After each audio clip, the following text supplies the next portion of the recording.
नमस्कार, स्वागत है आपका। मैं हूं आपके साथ पराग गुप्ता। आप देख रहे हैं प्रदेश का नंबर 1 और सबसे भरोसेमंद news channel India news Haryana. आपको हम खास कार्यक्रम मेट्रो न्यूज में दिखाएंगे गुरुग्राम और फरीदाबाद की हर बड़ी और आपसे सरोकार रखने वाली खबर। बने रहिए आधे घंटे हमारे साथ।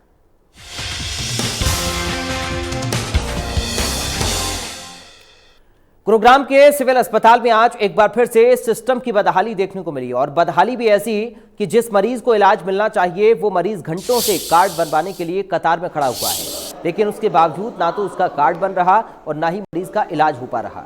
मजबूरन मरीज को इस 35 डिग्री के टेम्परेचर की भीषण गर्मी में अस्पताल के ग्राउंड में ही बैठना पड़ रहा है। दरअसल गुरुग्राम के सेक्टर 10 स्थित सिविल अस्पताल के MRI वार्ड में बिजली के तारों की लाइन डालने का काम किया जा रहा था। जैसे ही काम पूरा हुआ तभी इन तारों में शॉर्ट सर्किट हो गया, जिससे अस्पताल में अफरा तफरी मच गई। गनीमत यह रही कि MRI वार्ड के बाहर की तरफ से शॉर्ट सर्किट हुआ, जिससे अस्पताल के अंदर मौजूद मरीजों को कोई हानि नहीं हुई, लेकिन अब शॉर्ट सर्किट से अस्पताल की बत्ती गुल हो गई। अस्पताल में करीब 4 घंटे तक बिजली गुल रही, हालांकि बाद में इसे ठीक करा दिया गया। तो ये 3 तस्वीरें आपके सामने। चेक करवानी है और पोती चेक करवानी है, उसके मुंह आ रहे हो और 2 घंटा हो गए हमें यहाँ लाइन में खड़े खड़े।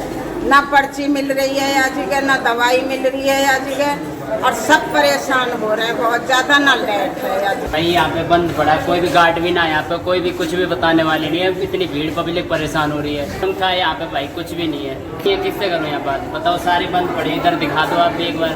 बहुत जोर से दर्द हो रहा है, आधा घंटे से परेशान है, किसी से नहीं बात कर रहे हैं।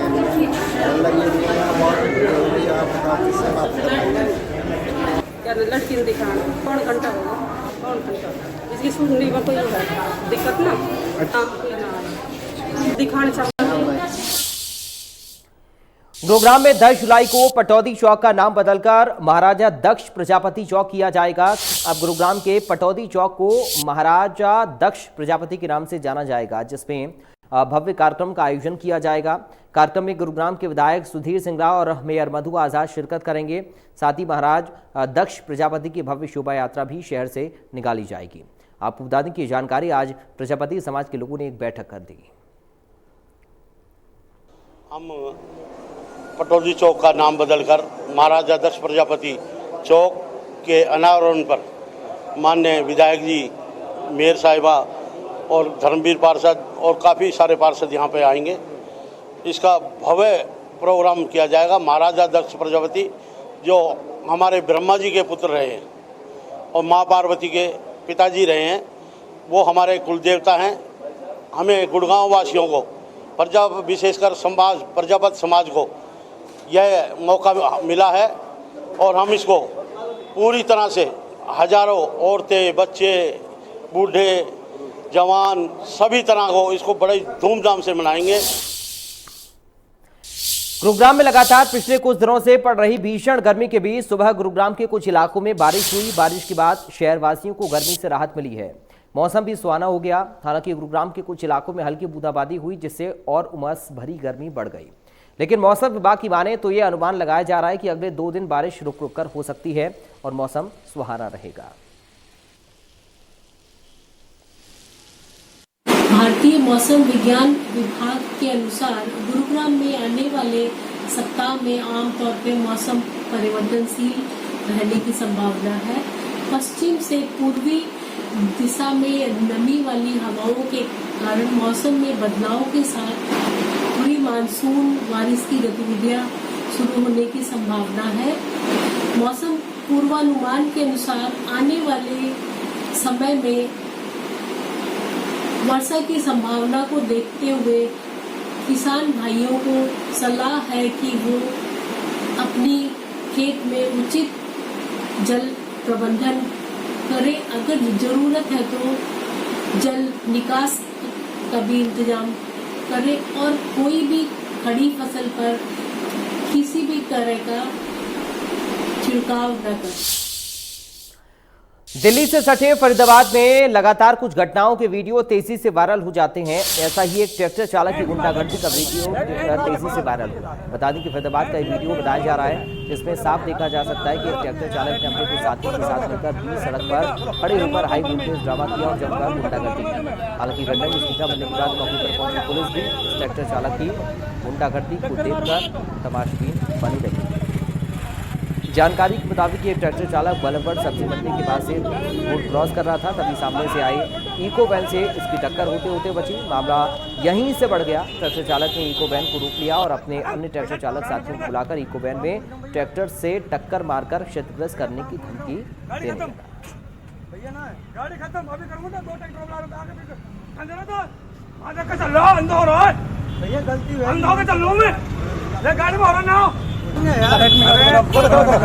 देने लगा। स्टेट फार्मेसी काउंसिल रजिस्ट्रेशन के नाम पर रिश्वत लेने के मामले में हिसार विजिलेंस की टीम ने दलाल को रंगे हाथों पकड़ने के साथ काउंसिल के वाइस चेयरमैन को भी हिसार से गिरफ्तार कर रिमांड पर लिया है। वहीं सूत्रों की माने तो विजिलेंस की पूछताछ में दलाल ने काउंसिल के चेयरमैन धनेश अदलका और वाइस चेयरमैन सोहन लाल का नाम लिया था। उसी के आधार पर वाइस चेयरमैन को विजिलेंस की तरफ से गिरफ्तार किया गया, लेकिन दर्ज मुकदमे में काउंसिल के चेयरमैन धनेश अदलका का भी नाम है, जो फरीदाबाद के सेक्टर 9 में रहते हैं।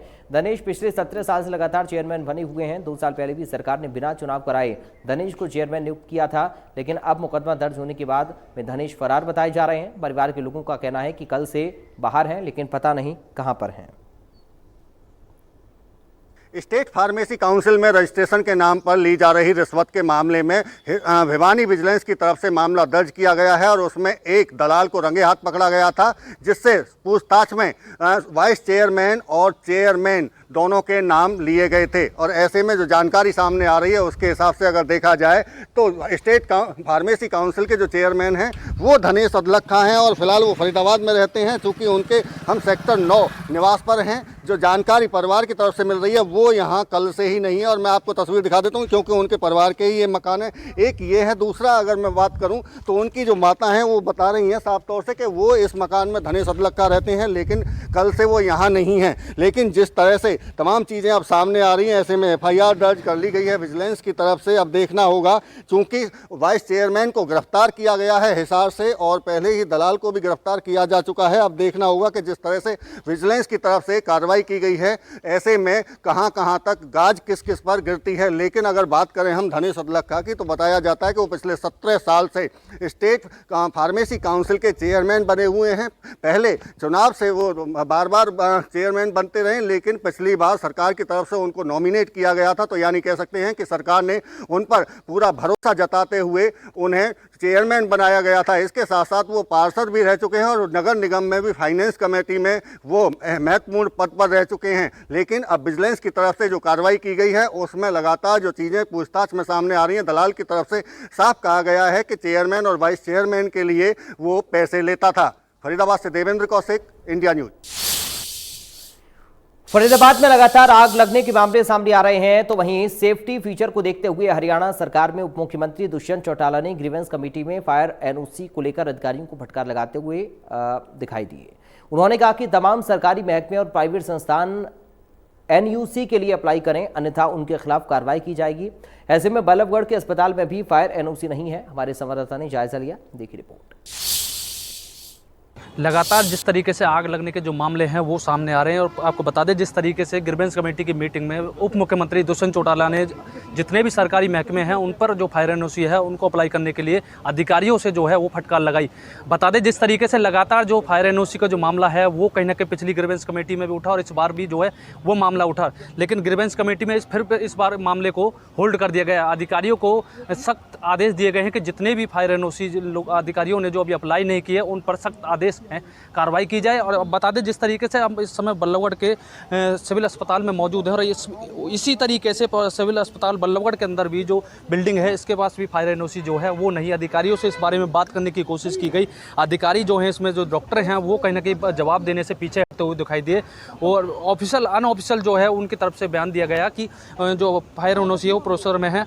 लेकिन अंदाज़ा लगाया जा सकता है कि इस बीच अगर कोई हादसा हो जाता है, कोई आगजनी की जो मामला है हॉस्पिटल के अंदर हो जाता है तो जिम्मेवार आखिरकार कौन होगा, उसकी जिम्मेवारी कौन किसकी बनती है। लेकिन जो डॉक्टर हैं वो कहीं ना कहीं अपने काम से लापरवाही बरतते हुए साफ तौर पर दिखाई दे रहे हैं। अगर फायर एनओसी की अगर बात की जाए तो पूरे जो सिविल अस्पताल है बल्लभगढ़ का, इसके पास फायर एनओसी जो है वो नहीं अभी तक अप्लाई जो है इनकी तरफ से नहीं की गई है। लगातार इस बीच कोई हादसा भी अगर होता है तो डॉक्टर की जो है इसके ऊपर जिम्मेवारी बनती है, अधिकारी जो है इस पर कार्रवाई करें। जो फायर एनओसी है इनकी तरफ से ज़रूर कहा जा रहा है कि उसको अप्लाई कर दिया गया है, लेकिन अनऑफिशियल जो है अधिकारी की तरफ से और डॉक्टर की तरफ से जो है वो जवाब दिया गया। अगर आग जलने का जो मामला है अगर हो जाता है तो इन पर जो है वो कार्रवाई होनी चाहिए, जिसमें डॉक्टर जो पेशेंट हैं, आए दिन पेशेंट हज़ारों की तादाद में पेशेंट जो है चेकअप करवाने के लिए जो आते हैं, इस बीच अगर उनकी जान को जोखिम में डालकर जो है डॉक्टर वो खिलवाड़ कर रहे हैं उनकी तरफ। बल्लभगढ़ से इंडिया न्यूज़ के लिए जयप्रकाश भाटी। फैजाबाद में 2 दिन की बरसात के बाद में लोगों की मुश्किलें और ज्यादा बढ़ गई हैं। पहले जलभराव की समस्या से लोगों को दो चार होना पड़ रहा था, अब जगह जगह कूड़े के ढेर से उठ रही बदबू से लोग परेशान हैं। नगर निगम द्वारा शहर की सफाई के दावों की भी पोल खुल रही है। नगर निगम फरीदाबाद के अधिकारी चाहे साफ सफाई को लेकर लाख दावे करते हों, लेकिन जमीन पर कोई फर्क दिखाई नहीं दे रहा है। बल्लभगढ़ के अनाज मंडी के पास हैं हम और आप साफ तौर से ये देख सकते हैं कि पूरी तरह से यहाँ गंदगी और गंदगी के साथ साथ में बदबू यहाँ से उठती हुई देखी जा सकती है। यहाँ से तमाम लोग निकलते हैं, लेकिन कोई भी यहाँ सफाई की इंतजाम नहीं है और ये उसी का नतीजा है कि यहाँ पूरी तरह आधे सड़क तक भी गंदगी फैली हुई है। अगर आपको मैं आगे की तस्वीर दिखाऊँ तो आप साफ तौर से सड़क के साथ साथ में आप देख सकते हैं कि पूरी तरह से गंदगी का अंबार लगा हुआ है और आगे आप देखिए यहाँ पर जो आवारा जानवर हैं वो भी यहाँ साफ तौर से इस गंदगी में देखे जा सकते हैं खड़े हुए। लेकिन कर्मचारी, सफाई कर्मचारियों को लेकर बार बार तमाम लोग इसी बात को लेकर सवाल उठा रहे हैं कि आखिर सफाई क्यों नहीं कर रहे हैं। और चूंकि जिम्मेदारी नगर निगम की है साफ़ सफाई की, लेकिन साफ़ सफाई होती हुई कहीं भी नहीं दिख रही है। और बल्लभगढ़ के ये अनाज मंडी का साफ तौर से देख सकते हैं कि किस तरह से यहाँ गंदगी फैली हुई है, गंदगी का पूरी तरह से अंबार है और ऐसे में तमाम जानवर सड़कों पर आते हैं और ऐसे में दुर्घटनाओं का भी डर रहता है, लेकिन कोई भी सुनने को तैयार नहीं है। पूरी तरह से गंदगी के अंबार यहाँ लगे हुए हैं, लोग इसी गंदगी से निकलकर जा रहे हैं, लेकिन परेशानी सभी को हो रही है, लेकिन कोई भी सुनने के लिए तैयार नहीं है, ना अधिकारी और ना कर्मचारी। सफाई व्यवस्था पूरी तरह से फरीदाबाद में लचर हो चुकी है। इसी का नतीजा है कि जगह जगह बदबू और गंदगी पूरे शहर में दिखाई दे रही है और न केवल ये बीमारियों को न्योता देने वाली गंदगी है, बल्कि लोगों के लिए एक परेशानी भी है, क्योंकि मानसूनी बरसात अब शुरू हो चुकी है और ऐसे में जगह जगह पानी का भी जल भराव है और जल भराव के साथ में यदि गंदगी भी एक साथ हो तो और ज़्यादा बीमारी होने का खतरा है। आप कहाँ रहते हैं? यहीं रहते हैं सामने ही। ये कभी सफाई होती है क्या? यहाँ सफाई करते नहीं, वहाँ के नहीं करते हैं। तो ये गंदगी है, इसके साथ अब बारिश हो रही है, बदबू ये वो आते हैं ना, वो करते नहीं, जो तनख्वाह लेते हैं, जो सफाई करने आते हैं करते नहीं है। बिल्कुल, देखिए ये सामने यहीं रहते हैं, इनका साफ तौर से कहना है कि सफाई करने वाले लोग यहाँ नहीं पहुँचते और इसीलिए गंदगी लगातार बढ़ती जाती है। तमाम लोग जब ज़्यादा शिकायत करते हैं उसके बाद में एक आध बार आकर यहाँ सफाई करते हैं। फरीदाबाद से देवेंद्र कौशिक, इंडिया न्यूज़। 1 जुलाई से सिंगल यूज प्लास्टिक बैन होने के बाद नगर निगम द्वारा अलग अलग कई टीम बनाकर दुकानदारों की चालान काटे जा रहे हैं। खासतौर से सब्जी मंडी और फल विक्रेताओं द्वारा यूज किए जाने वाली पॉलिथीन को लेकर चालान किए जा रहे हैं। नगर निगम के सेंट्री इंस्पेक्टर ब्रजमोहन शर्मा का कहना है कि 500 से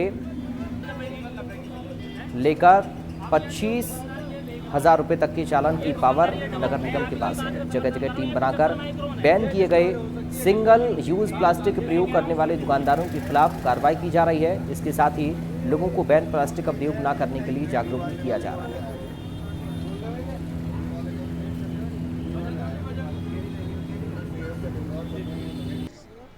सिंगल यूज प्लास्टिक बैन है, उस पर हम मार्केट में राउंड लगा रहे हैं, सब्जी मंडी में राउंड लगा रहे हैं, उनको सभी को जागरूक भी किया जा रहा है और यदि कोई दोषी मिलता है तो उसका चालान भी किया जा रहा है। चालान कितने का है, क्या है? चालान पॉलीथीन के वजन पे है, 100 ग्राम तक जैसे 500 रुपये, इस टाइप से वजन के हिसाब से जुर्माना। कितने तक का चालान कर सकते हैं? 25,000 तक का हम चालान।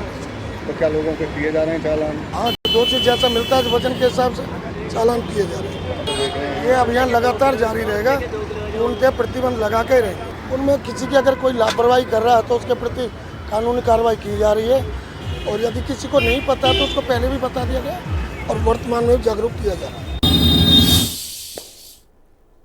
फरीदाबाद के थाना मुजेसर इलाके में सेक्टर 24 में रबर कंपनी में भीषण आग लग गई। आग लगने के कारणों के बारे में स्पष्ट नहीं हो पाया, लेकिन आग इतनी भीषण थी कि जब तक आग पर काबू पाया जाता तब तक रबड़ फैक्ट्री पूरी तरह से जलकर राख हो गई।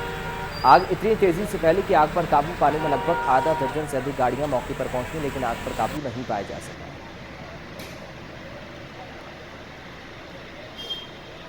आग अंदर है सर 30/2 इंडस्ट्रियल एरिया में जी आग लगी हुई है। इसमें रबड़ का कोई आइटम बढ़ता है। जी जी